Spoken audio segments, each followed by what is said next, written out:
চাকৰি ইণ্টাৰভিউ হ'ব আগষ্ট ছেপ্টেম্বৰত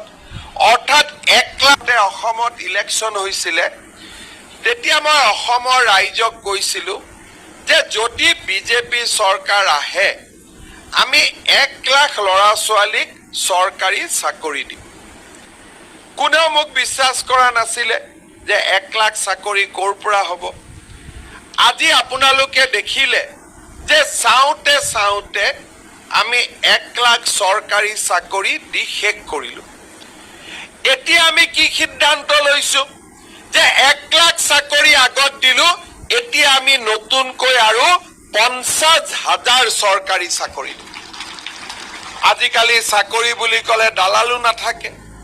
পুলিচৰ ইণ্টাৰভিউ হ'ব জুলাইত শিক্ষকৰ ইণ্টাৰভিউ হ'ব জুলাইত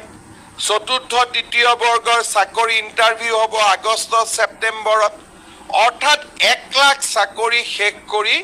এতিয়া আমি 1.5 লাখ চাকৰি দিবৰ কাৰণে গৈ আছো আমি যেতিয়া অসমত ইলেকশ্যন হৈছিলে তেতিয়া